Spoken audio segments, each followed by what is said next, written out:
उर्दू दुनिया के नाजरीन अस्सलामु अलैकुम। नाजरीन, ट्रंप और नेतन्याहू अपने शैतानी मकसद में कामयाब। सऊदी शाही खानदान में फूट पड़ गई। इसराइल से दोस्ती ने बाप बेटे को एक दूसरे का दुश्मन बना दिया।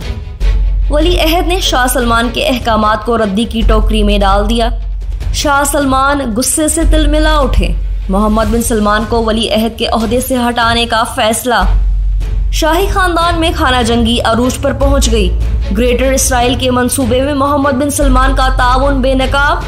जुम्मे के खुतबे में मौलवियों पर किस तरह दबाव डाला जाता है।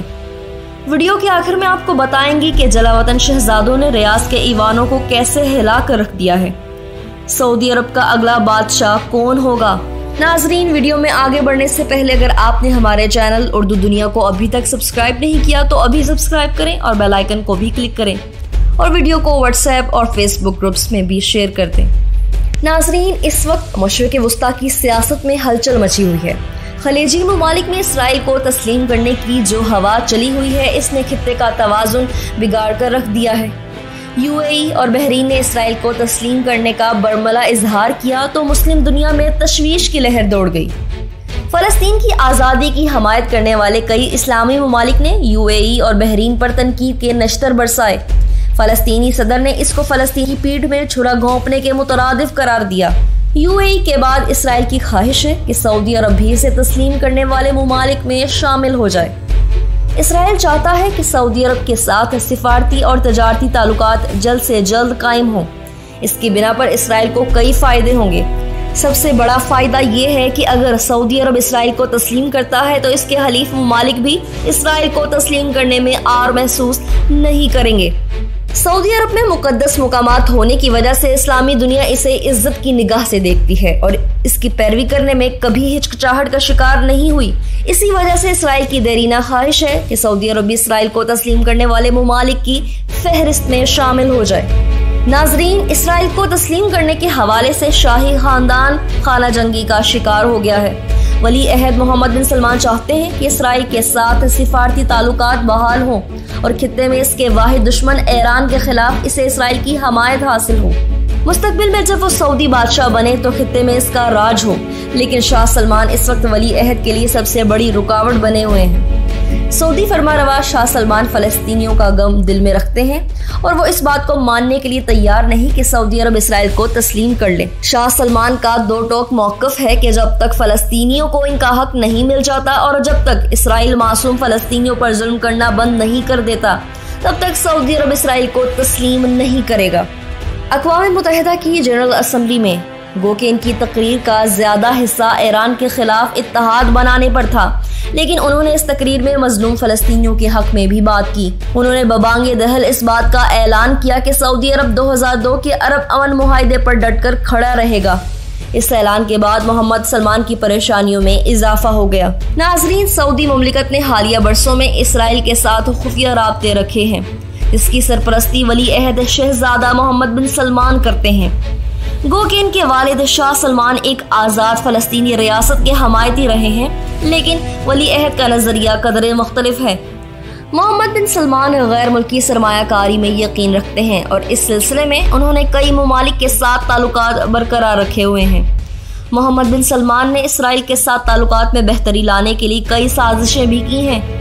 यूएई का इसराइल को तस्लीम करना इसी साजिश की एक कड़ी है।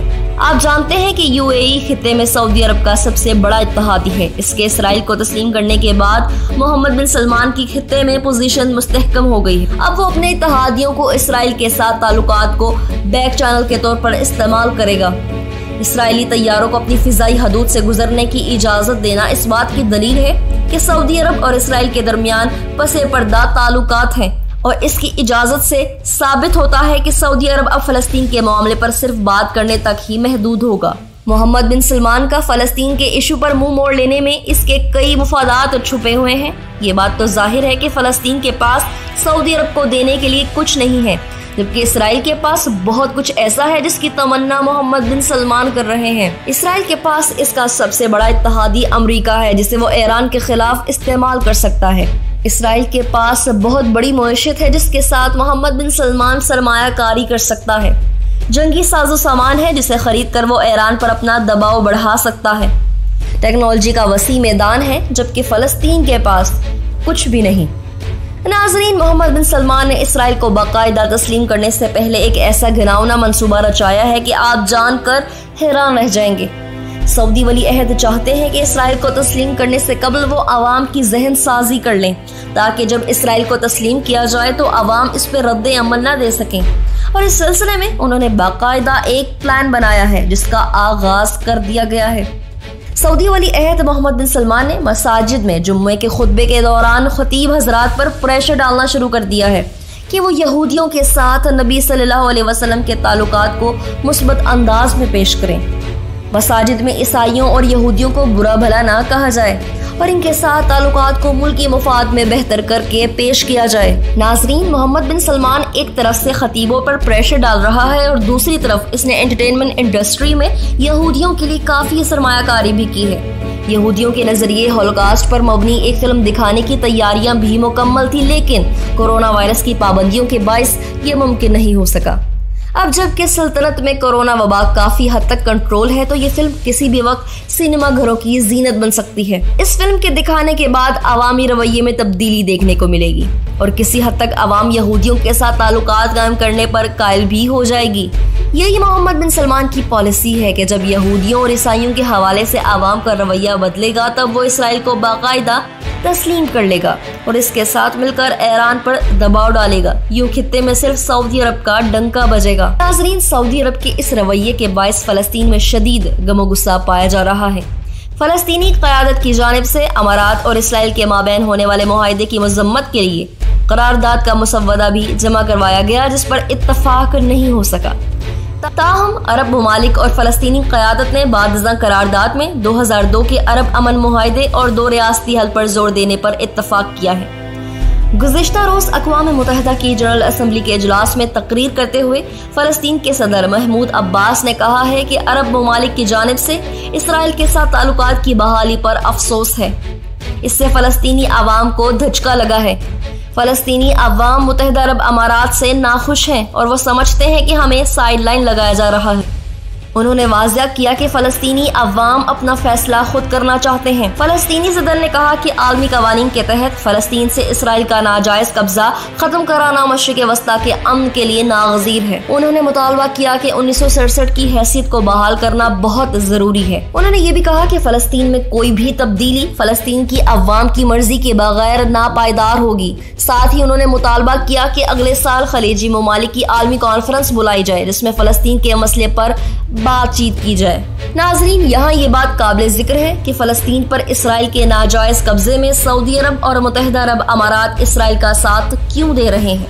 आप जानते हैं, सऊदी अरब और ईरान 2 ताकतवर हमसाए हैं और खित्ते में अपनी बर्तरी के लिए शदीद कोशा हैं। दहाइयों से चला आ रहा झगड़ा मजहबी इख्तलाफात की वजह से बढ़ा है। ये दोनों मुमालिक इस्लाम की 2 मरकजी शाखों में से एक के पैरोकार हैं।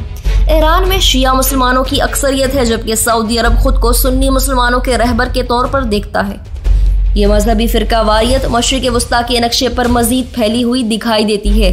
जहाँ कुछ मुल्क शिया या सुन्नी अक्सरियत में है, वो ईरान या सऊदी अरब की जानिब मदद या रहनुमाई के लिए देखते हैं। नए आने वाले नाजरीन से एक बार फिर गुजारिश है, हमारे चैनल को सब्सक्राइब करें और घंटी के बटन को क्लिक जरूर करें। वीडियो पसंद आने पर फेसबुक और व्हाट्सएप ग्रुप्स में भी शेयर कर दें।